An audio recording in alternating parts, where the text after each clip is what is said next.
Hi, warriors! We are so excited to embark on our new journey of our One School, One Book.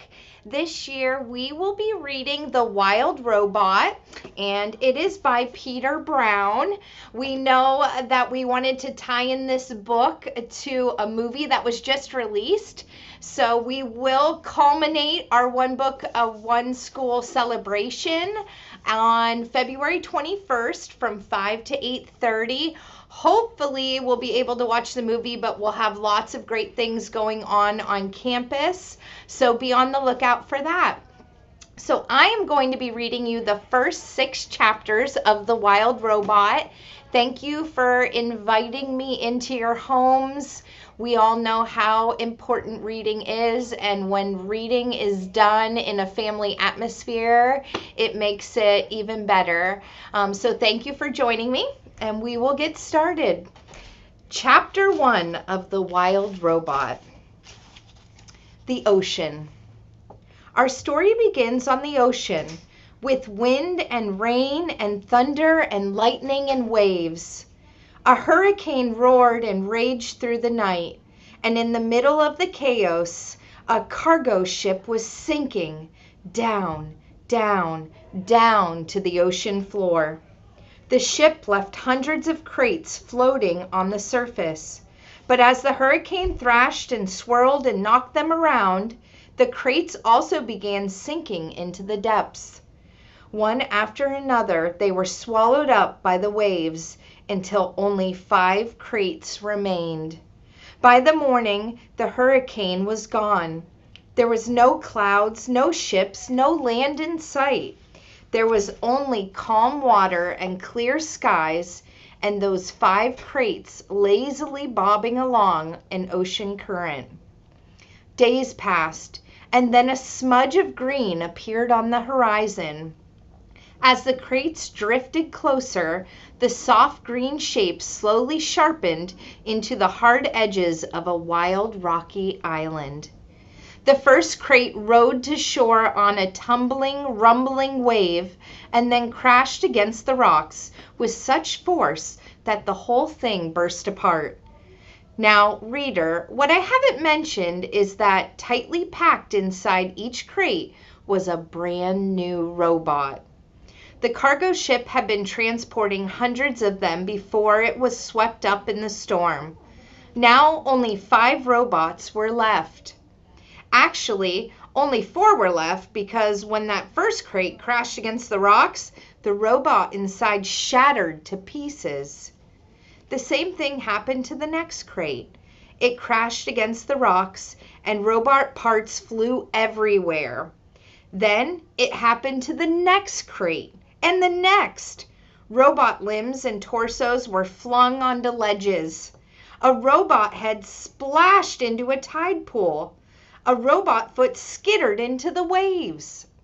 And then came the last crate. It followed the same path as the others, but instead of crashing against the rocks, it sloshed against the remains of the first 4 crates. Soon, more waves were heaving it up out of the water. It soared through the air, spinning and glistening until it slammed down onto a tall shelf of rock. The crate was cracked and crumpled, but the robot inside was safe. Chapter 2: The Otters. The island's northern shore had become something of a robot gravesite. Scattered across the rocks were the broken bodies of 4 dead robots. They sparkled in the early morning light, and their sparkles caught the attention of some very curious creatures. A gang of sea otters was romping through the shallows when one of them noticed the sparkling objects. The otters all froze. They raised their noses to the wind, but they smelled only the sea. So they cautiously crept over the rocks to take a closer look. The gang slowly approached a robot torso. The big jest otter stuck out his paw, swatted the heavy thing, and quickly jumped back. But nothing happened. So they wriggled over to a robot hand. Another brave otter stuck out her paw and flipped her hand over. It made a lovely clinking sound on the rocks, and the otters squeaked with delight. They spread out and played with robot arms and legs and feet. More hands were flipped. One of the otters discovered a robot head in a tide pool, and they all dove in and took turns rolling it along the bottom. And then they spotted something else. Overlooking the gravesite was the one surviving crate. Its sides were scraped and dented, and a wide gash ran across its top. The otter scampered up the rocks and climbed onto the big fox. 10 furry faces poked through the gash, eager to see what was inside. What they saw was another brand new robot, but this robot was different from the others. It was still in one piece, and it was surrounded by spongy packing foam. The otters reached through the gash and tore at the foam. It was so soft and squishy. They squeaked as they snatched at the fluffy stuff. Shreds of it floated away on the sea breeze, and in all the excitement, one of their paws accidentally slapped an important little button on the back of the robot's head. Click! It took a while for the otters to realize that something was happening inside the crate, but a moment later they heard it, a low whirring sound. Everybody stopped and stared, and then the robot opened her eyes. Chapter 3, The Robot. The robot's computer brain booted up. Her programs began coming online, and then, still packed in her crate, she automatically started to speak. Hello, I am Rosm Unit 7134, but you may call me Roz. While my robotic systems are activating, I will tell you about myself. Once fully activated, I will be able to move and communicate and learn. Simply give me a task and I will complete it. Over time, I will find better ways of completing my tasks. I will become a better robot. When I am not needed, I will stay out of the way and keep myself in good working order. Thank you for your time. I am now fully activated. Chapter 4, The Robot Hatches. As you might know, robots don't really feel emotions, not the way animals do. And yet, as she sat in her crumpled crate, Roz felt something like curiosity. She was curious about the warm ball of light shining down from above. So her computer brain went to work, and she identified the light. It was the sun. The robot felt her body absorbing the sun's energy. With each passing minute, she felt more awake. When her battery was good and full, Roz looked around and realized that she was packed inside a crate. She tried to move her arms, but they were restrained by cords. So she applied more force. The motors in her hands hummed a little louder, and the cord snapped. Then she lifted her hands and pulled apart the crate. Like a hatchling breaking from the shell, Roz climbed out into the world.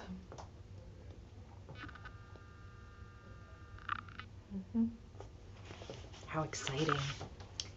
Chapter 5, The Robot Gravesite. Those otters were now hiding behind a rock. Their round heads nervously poked up, and they watched as a sparkling monster emerged from the crate. The monster slowly turned her head as she scanned the coastline. Her head turned and turned all the way around, and it didn't stop turning until she was looking right at the otters. Hello, otters. My name is Roz. The robot's voice was simply too much for the skittish creatures. The biggest otter squeaked, and the whole gang suddenly took off. They galloped back across the robot gravesite, flopped into the ocean, and raced through the waves just as fast as they could. Roz watched the otters go, but her eyes lingered on the sparkling objects that littered the shore. The objects looked strangely familiar. The robot swung her left leg forward, then her right, and just like that, she was taking her very first steps. She stomped away from her crate and over the rocks and through the gravesite until she was standing above a broken robot body. She leaned in and noticed the word Rosum lightly etched on the torso. She noticed the same words on all the torsos, including her own. Roz continued exploring the gravesite until a playful little ocean wave washed over the rocks. She automatically stepped away from it. Then a bigger wave sloshed toward her, and she stepped away again. And then a gigantic wave crashed over the rocks and engulfed the entire gravesite. Heavy water pounded against her body and knocked her to the ground, and her damage sensors flared for the first time. A moment later, the wave was gone, and Roz lay there, dripping and dented and surrounded by dead robots. Roz could feel her survival instincts, the part of her computer brain that made her want to avoid danger and take care of herself so she could continue functioning properly. Her instincts were urging her to move away from the ocean. She carefully got to her feet and saw that high above the shore, the land was bursting with trees and grasses and flowers. It looked lush and safe up there. It looked like a much better place for our robot. She had just one problem. To get up there, she would have to climb the sea cliffs. Chapter 6. The Climb. Crack! Thunk! Clang! Roz was having a little trouble climbing the cliffs. She had a new dent on her rear and a long scrape down her side. And she was just about to get another ding when a crab scuttled out from under a piece of driftwood. The crab looked up and immediately showed off his giant claws. Everyone was afraid of his claws, but not the robot. She looked down and introduced herself. "Hello, crab. My name is Roz." After a brief standoff, the crab cautiously backed away, and that's when Roz noticed how easily he moved over the rocks. With his wide stance and his grippy feet, the crab could crawl up and down any rock face. So Roz decided to try out his climbing technique. She spread her arms wide and clamped each of her hands onto the cliffside. She jammed one foot into a crack and lifted her other foot onto a narrow ledge, and just like that, she was climbing. Roz moved awkwardly at first. A chunk of rock crumbled in her hand, and she had trouble finding footholds.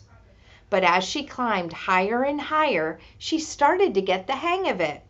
Seagulls squawked from their cliff nests and soared away when the robot came too close.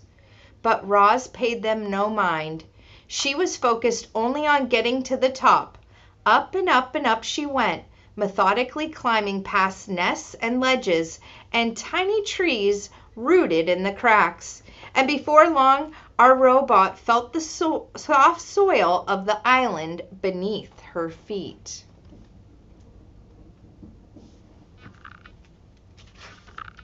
And that is the end of chapter 6. I hope that you've enjoyed the beginning of our book. I can't wait to hear more chapters and to see who else reads. Thanks, guys.